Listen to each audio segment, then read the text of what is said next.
O Fábio Souza, Nicola, notícias de contratação no Galo, só confio nas suas notícias. Brigadão, Fabião. O que eu posso contar? Conversei, não sei se dá para identificar, bom, enfim, conversei com um dirigente importante do Galo nessa semana e ele cravou que o Juan Tressoldi está comprado, tá? O Atlético e o Sassuolo estão trocando documentos para oficialização do negócio. O Tressoldi vai custar mais ou menos 3 milhões e 600 mil euros. Investimento relativamente alto, mas de um jogador que deu bastante certo, pelo menos até aqui, tem deixado excelente impressão. Sobre outros reforços, a busca por um volante, essa é a prioridade número 1, e o plano A, B e C é o Fred, do Fenerbahçe. Entre Fred e Galo tá tudo certo, salário, tempo de contrato, luva, o que pega hoje é a questão envolvendo o Fenerbahçe. O Fenerbahçe tem mais um ano de contrato com ele e gostaria de uma compensação financeira, tá? Agora é entender como é que vai funcionar esse próximo passo, se o Fred consegue se deixar, eu ia falar se descredenciar, mas não é descredenciar, se ele consegue sair, romper o contrato agora, ou se chega apenas na metade do ano que vem. O Galo também quer contratar um atacante de lado de campo, mas essa é uma negociação um pouco mais complicada, porque costuma envolver bastante dinheiro, tá? O Marcelo Pinto mandando boa noite. Jussara Mendes, Palácios do Estudiantes vem para o Galo? Boa noite. Não tinha ouvido falar sobre esse nome, Palácios do Estudiantes. Deixa eu ver que jogador é esse. Confesso que não. Palácios Estudiantes. Cara, assim, ó, se precisar de dinheiro, tendência que não sai negócio. O Atlético busca reforços para metade do ano, mas sem gastar grana, tá? Thiago Palácios, meia atacante, camisa 10, Uruguai, 25 anos de idade. Números bem bons, hein? 19 jogos, 7 gols e 4 assistências. Interessante o jogador, hein? Joga como ponta direita e como ponta esquerda. Bem interessante. Eu falei uruguaio, é uruguaio, jogando na Argentina, é isso mesmo. Embora ele tem dupla nacionalidade, né? Ele é uruguaio e argentino. Deixa eu mandar uma mensagem pro Paulo Brax, para ver se a gente consegue alguma coisa sobre esse nome.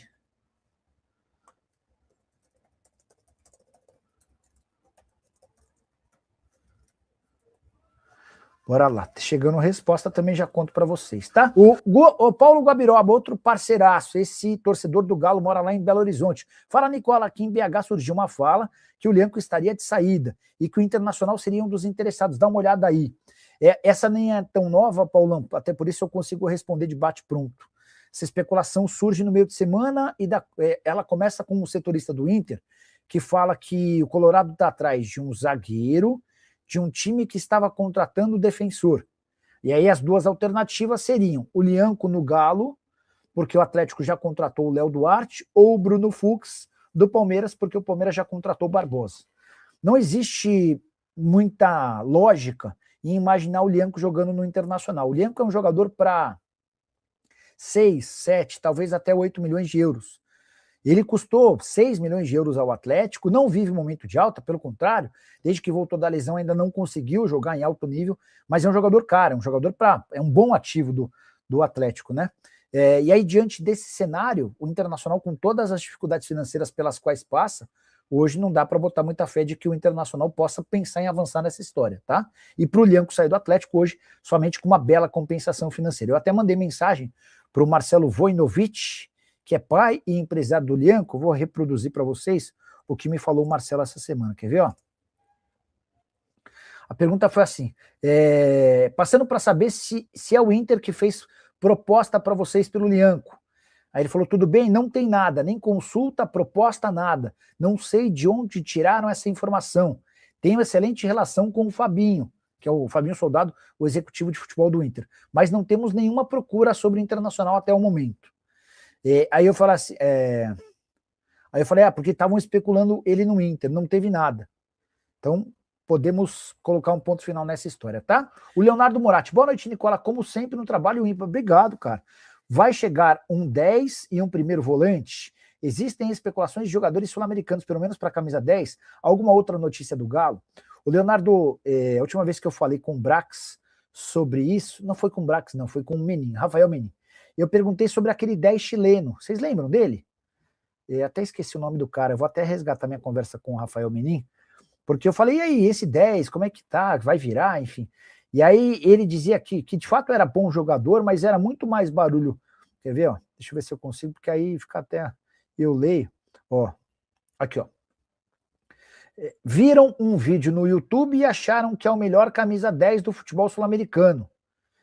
E que, portanto, o Galo deveria pagar 5 a 6 milhões de euros.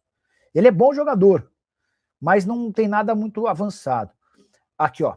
Ele completa assim, porque foi, só para vocês entenderem. Eu mandei assim, Rafael, como é que tá? Tudo bem? Especulação forte sobre Assad, de novo na pauta atleticana. Assad, aquele meia chileno, enfim. A torcida foi convencida de que ele é um novo Almada. Jogador jovem, de potencial, mas que ainda não está 100% para o nível exigido no futebol brasileiro. Mas, dada a idade, ele pode vir sim a ser um atleta de bom desempenho. A negociação foi aberta em janeiro e o jogador gostou muito do projeto. Então, a chegada dele mais para frente não está descartada, tá? Basicamente assim, o Atlético admite a intenção de fechar com o Assad, reconhece que o Assad se encantou com a ideia de jogar no Galo, mas o otimismo exagerado do torcedor talvez não se reflete dentro do Atlético. E aí a gente só precisa lembrar de jogadores que foram contratados na América do Sul no Galo e que têm tido dificuldade para se firmar, né? O Ivan Roman, zagueiro, não consegue. Tomás Pérez, altos e baixos. Até sul-americanos que estavam na Europa e já haviam performado bem por lá, ainda não vingaram. Preciado é o maior exemplo, né? Casserra aos pouquinhos tem melhorado, enfim. Mas o que eu quero resgatar para vocês, ou enfatizar para vocês, é que não há grana para grandes investimentos. Não dá para imaginar que o Atlético vai gastar 4, 5, 6 milhões de euros. Mas, Nicola, o Atlético está economizando com saída de atletas, é verdade. E essa economia deve gerar reforços de graça. Então, por exemplo, eu abro mão do Hulk. Hulk custa 2 milhões e meio de reais por mês. Como é que eu uso essa grana? Posso usar contratando 2 jogadores de 1 milhão de reais cada. Mas não quero gastar com a compra de direito econômico. Ou então o Atlético pode abrir mão do Hulk e tentar o Fred. E está tentando. Se o Fred fechar, se o Fred conseguir se desligar lá do Fenerbahçe, ele chega para o Galo para ganhar 2 milhões e 300 mil reais por mês. Basicamente o mesmo a que tinha direito o Hulk, tá bom? Então só para quem pegou o boletim pela manhã, eu estava explicando a situação do Dudu. O Dudu é atacante do Galo, tem contrato. O Atlético decidiu que não vai usar o Dudu, tá? Tanto que faz 5 jogos que ele vai para o banco de reservas no Campeonato Brasileiro e não é utilizado.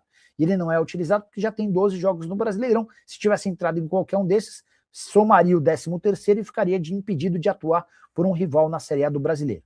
O Atlético quer se livrar dele e ele custa 1 milhão e 100 mil reais por mês ao Atlético. E o que eu falei é que o Cruzeiro ainda pagava o salário. Não, o Cruzeiro terminou de pagar os salários do Dudu no fim do ano passado. Para que o Dudu saia do Atlético, hoje são 2 as condições. Primeira delas, ele só sai do Atlético se tiver o mesmo salário no novo clube. Ele não aceita R$1 de desconto. Está adaptado na cidade de Belo Horizonte, embora não mora em BH, mora em uma cidade adjacente, família está bem lá, filha, esposa, enfim. Segundo ponto, para sair ele quer ir para um clube onde ele possa ser protagonista, situação diferente a que ele tem no Galo, e que não vai brigar por rebaixamento. O Dudu não quer ficar brigando para não cair, esse tipo de coisa, né? O Atlético Paranaense é um clube interessado no Dudu. Entende que o Dudu poderia ser um ótimo acréscimo e tal, mas o Atlético Paranaense quer que o Atlético Mineiro ajude com parte dos salários. Aí a coisa já fica um pouco mais difícil, tá? Então foi isso que eu informei sobre o Dudu.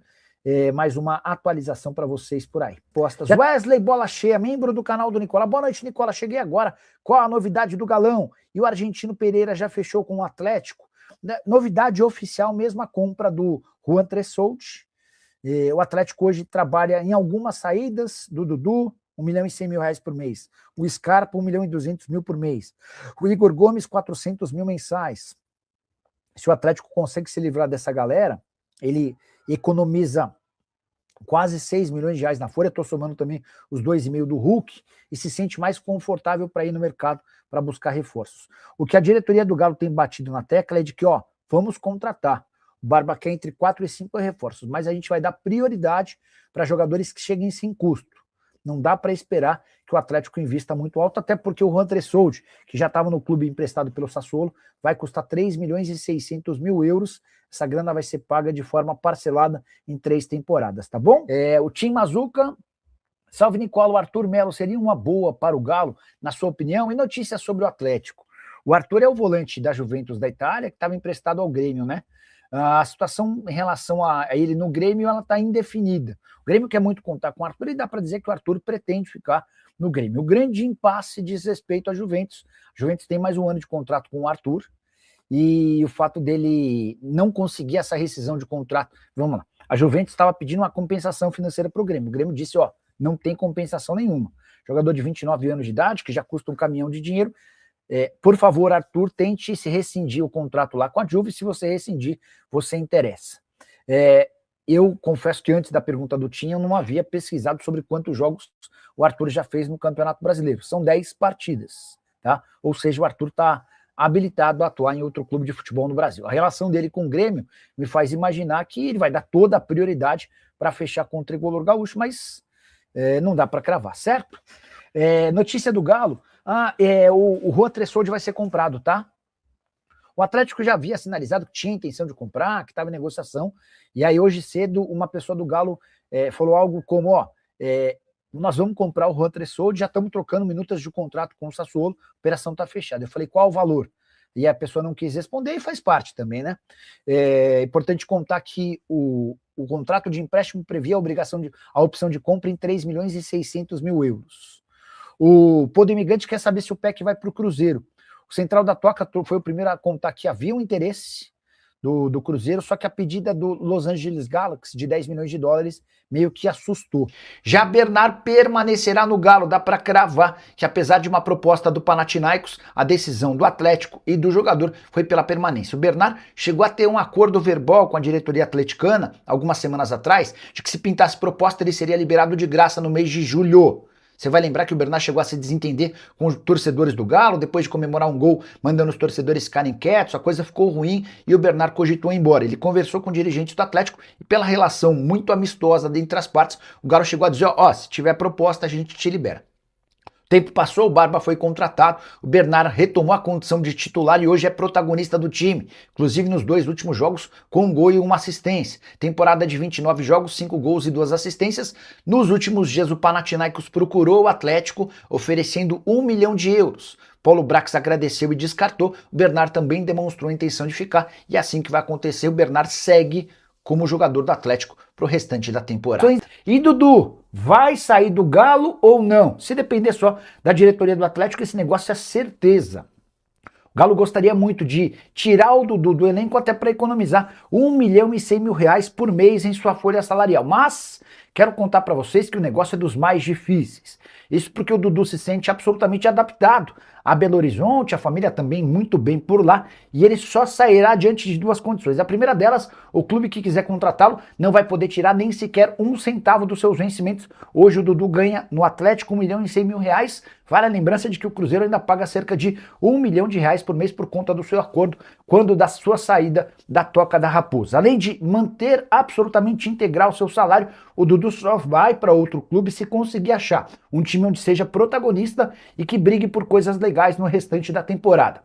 E é diante desse cenário e da falta de bom futebol do Dudu já há algum tempo que as opções têm sido cada vez mais escassas. Recentemente o Galo foi sondado por 2 clubes da Série A. Dá para dizer que um deles era o Atlético Paranaense, mas o Furacão só conseguiria avançar com o Dudu se o Atlético topasse bancar parte de seus vencimentos. O Furacão se sente incapaz de assumir 1 milhão e 100 mil reais por mês.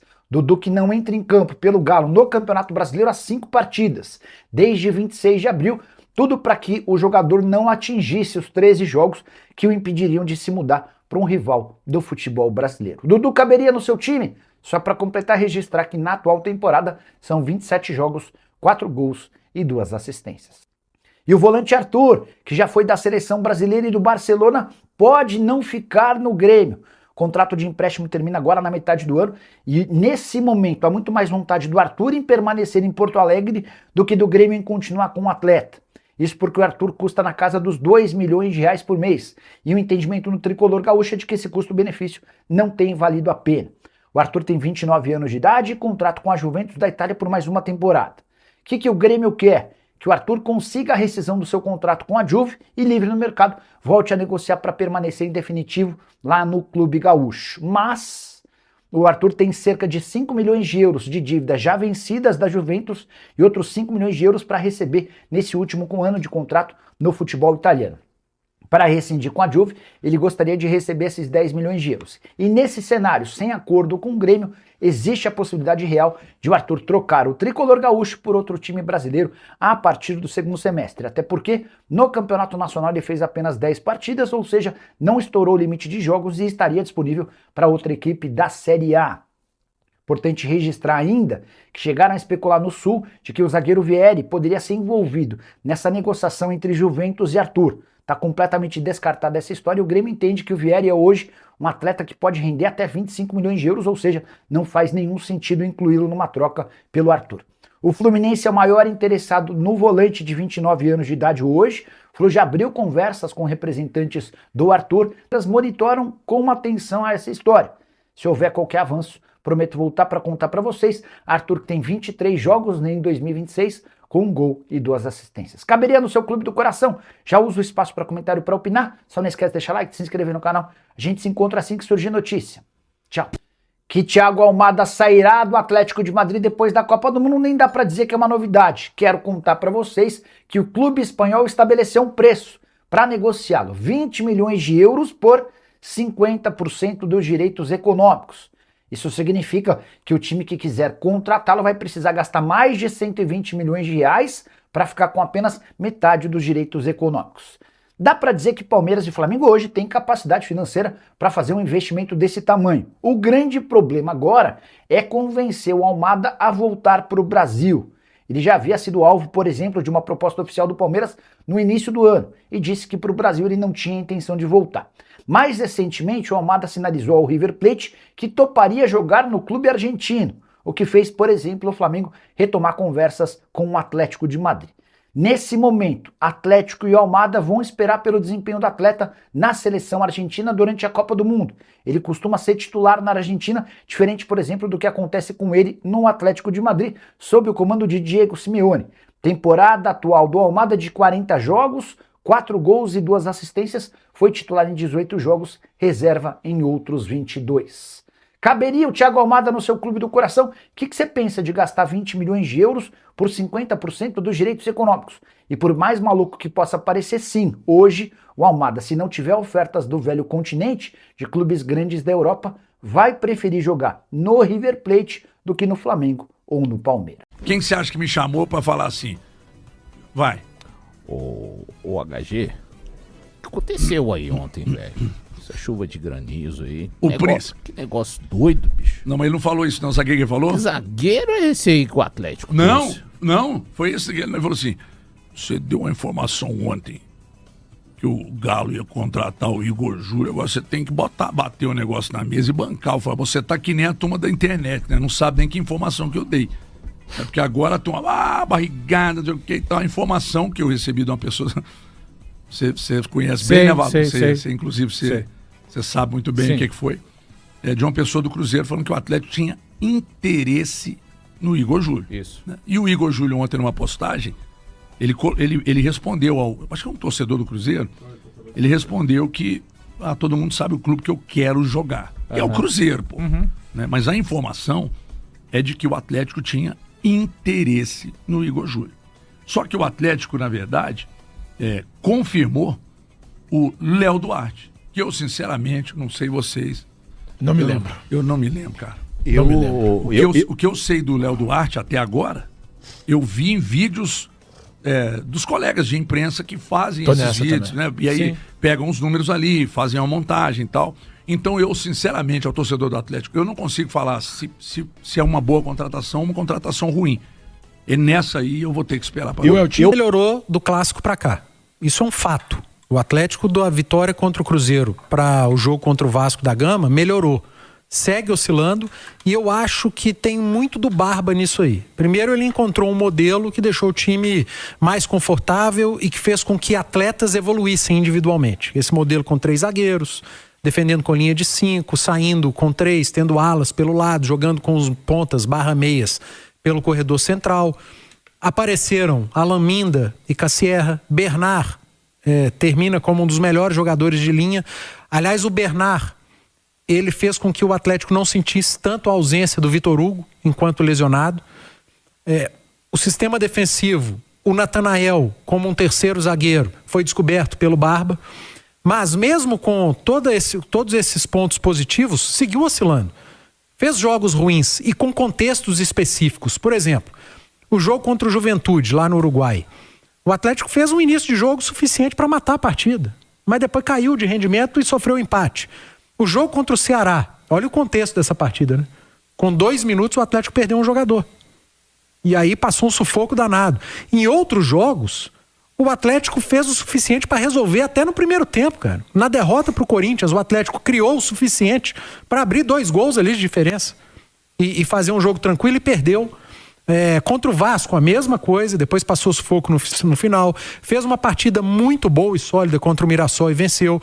Muito boa e sólida contra o Botafogo e tomou um gol no último minuto. Talvez a melhor atuação no Clássico contra o Cruzeiro, venceu por 3-1. Agora, a impressão que me passa, olhando todos esses jogos, tem algo em comum.